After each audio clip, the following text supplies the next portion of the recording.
सबको जय यीशु की। प्रभु यीशु क्रिस्त में प्यारे भाइयों बहनों, नव जीवन का संदेश इस शीर्षक के अंतर्गत प्रतिदिन का ईश्वर का जीवंत वचनों को सुनने के लिए, समझने के लिए, उन वचनों को ग्रहण करते हुए उन वचनों के अनुसार जीवन बिताने की शक्ति, सामर्थ्य, कृपा, अनुग्रह मांगते हुए एक सुंदर आदर्श क्रिस्तीय जीवन बिताने की विशेष कृपा मांगने के लिए मैं आप सभी लोगों का हार्दिक स्वागत करता हूं।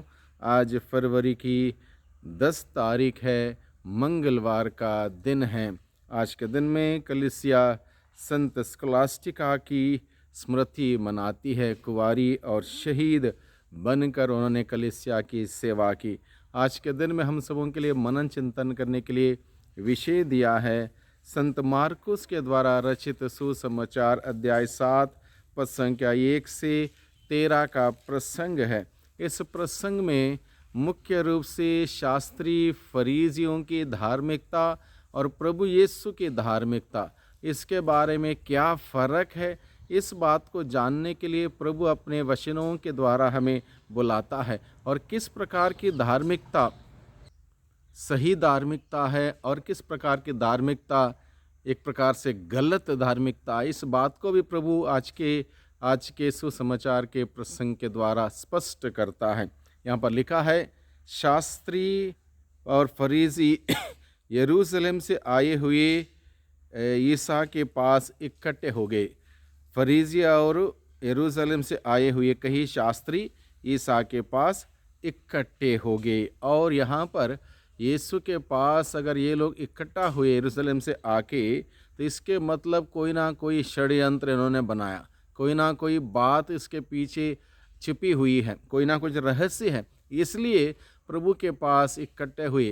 प्रभु के पास कभी शास्त्री या फरीसी अन्य लोग इसलिए इकट्ठे नहीं होते थे कि प्रभु का वचन सुने, प्रभु का संदेश सुने और प्रभु में विश्वास करें, प्रभु का अनुसरण करें। नहीं, प्रभु को कहाँ किस गलती के लिए, किस नियम का उल्लंघन के लिए हम पकड़ें और उसकी गलती को उजागर करें, इस ताक में हमेशा बने रहते थे।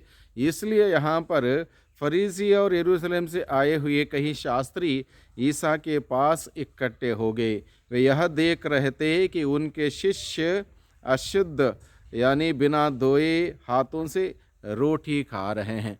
अब प्रभु पर कोई गलती, कोई कमी उसको दिखाई नहीं दी। उन्होंने प्रभु के शिष्यों पर उंगली उठाना शुरू किया कि वे बिना धोए हाथों से रोटी खा रहे थे, जो कि उस ज़माने का नियम था।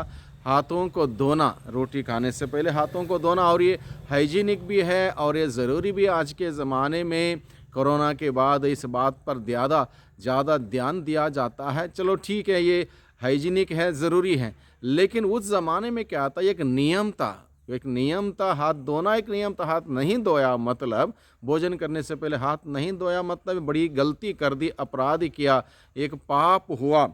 अब इसलिए शास्त्री फरीसी इस बात को लेकर उंगली उठाते हैं कि ईसा के शिष्य बिना हाथ धोए रोटी खा रहे हैं। इसलिए फरीसियों ने और शास्त्रियों ने ईसा से पूछा, वो ईसा से सवाल करते हैं, आपके शिष्य पुरखों की परंपरा के अनुसार क्यों नहीं चलते? आपके शिष्य पुरखों की परंपरा के अनुसार क्यों नहीं चलते? वे क्यों अशुद्ध हाथों से रोटी खाते हैं? और इस बात को लेकर सवाल करते हैं। अब शास्त्री फरीसी इस बात को जताने के लिए ये सवाल करते हैं कि हम लोग धार्मिक हैं, हम लोग हर प्रकार के नियम का पालन करते हैं, पुरखों के द्वारा बनाई हुई परंपरा का अनुसरण करते हैं, कोई गलती, कोई कमी हमारे जीवन में नहीं है। आप स्वयं प्रभु हैं, यीशु है, उसके बावजूद आपके शिष्य इतनी सारी गलती कर रहे हैं। इस बात को हाईलाइट करने के उद्देश्य से प्रभु से वह सवाल करते हैं, वे क्यों अशुद्ध हाथों से रोटी खाते हैं? ईसा ने उत्तर दिया कि ईसा ने क्या उत्तर दिया?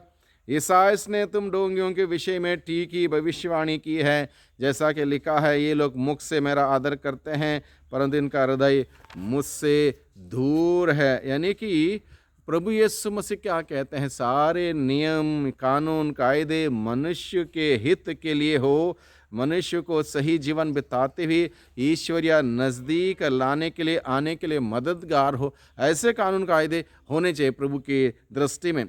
धार्मिक क्रियाकलाप मनुष्यों को ईश्वर के पास आने के लिए मददगार होने चाहिए। धार्मिक क्रियाकलाप ये नहीं कि मैं अच्छा व्यक्ति हूँ, मैं ज़्यादा धार्मिक हूँ, दूसरों को नीचे गिराने वाला हूँ, ऐसा ना हो। इसलिए प्रभु यीशु मसीह उनके बारे में बताते हैं, नबी इसायास ने तुम्हारे बारे में निश्चित ही सही लिखा है। फरीसियों की धार्मिकता बाहरी धार्मिकता थी, दिखावे की धार्मिकता थी, आडंबर की धार्मिकता थी।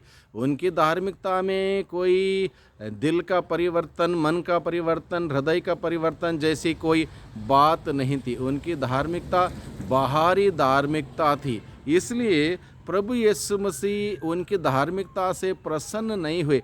जो धार्मिकता दिखावे की है, जो धार्मिकता आडंबर की है, जो धार्मिकता मनुष्य को ईश्वर के नज़दीक लाने में सफल नहीं है, ऐसी धार्मिकता का प्रभु खंडन करते हैं। इसलिए नबी इसायास की बातों का उल्लेख करते हैं और कहते हैं, ये लोग व्यर्थ ही मेरी पूजा करते हैं और ये जो शिक्षा देते हैं वे हैं मनुष्यों के बनाए हुए नियम मात्र। इस प्रकार से प्रभु शास्त्री फरीसियों का इस धार्मिकता का खोखलेपन का उजागर करते हैं, उसका खंडन करते हैं। क्योंकि धार्मिक व्यक्ति कभी किसी पर उंगली नहीं उठाता है, दोष नहीं लगाता है, किसी को चोट नहीं पहुंचाता, किसी को ठेस नहीं पहुंचाता। धार्मिक व्यक्ति दयालु होता है, धार्मिक व्यक्ति दूसरों को समझने वाला होता है, धार्मिक व्यक्ति दूसरों की मदद करने वाला होता है, धार्मिक व्यक्ति स्वयं एक उदाहरण का जीवन जीने वाला होता है, धार्मिक व्यक्ति एक नेक और आदर्श व्यक्ति होता है। इसलिए प्रभु इस बात को शास्त्री फरीसियों का उदाहरण के द्वारा बताता है, हम सभी ऐसी धार्मिकता से बचे रहें। शास्त्री फरीसियों की दिखावे की, आडंबर की, ढोंग की धार्मिकता से बचे रहें और हम सभी प्रभु यीशु की धार्मिकता को अपनाएं, प्रभु यीशु की धार्मिकता को स्वीकार करें, उसके अनुसार जिएं। यानी कि हमारा मन शुद्ध हो, विचार शुद्ध हो, बातें शुद्ध हो, कार्य शुद्ध हो, हमारा जीवन शुद्ध हो और इस प्रकार से पवित्रता के जीवन बिताएं। जब पवित्रता आएगी, निश्चित रूप से हम एक दूसरे को समझेंगे, एक दूसरे की मदद करेंगे, एक दूसरे को आगे बढ़ाएंगे, किसी को ठेस नहीं पहुंचाएंगे, विचारों के द्वारा, कार्यों के द्वारा, बातों के द्वारा, रहन सहन के द्वारा ठेस नहीं पहुंचाएंगे, बल्कि हर किसी को आशीष का कारण बनेंगे। ऐसी धार्मिकता के बारे में प्रभु बताता है और ऐसी धार्मिकता स्वीकार करने के लिए प्रभु हमें बुलाता है। प्रभु का वचन हमने सुना है, उसको ग्रहण करें, अपने दिल में संजोए रखें, उन वचनों के अनुसार जीवन बिताने का प्रयास करें, ताकि प्रभु की कृपा, प्रभु की आशीष, प्रभु की बरकत हम सबों को निरंतर मिलती रहे और हम सभी एक सुंदर क्रिस्तीय जीवन बिताते हुए प्रभु की महिमा देखें, प्रभु की महिमा करें। सबको धन्यवाद, सबको जय यीशु की।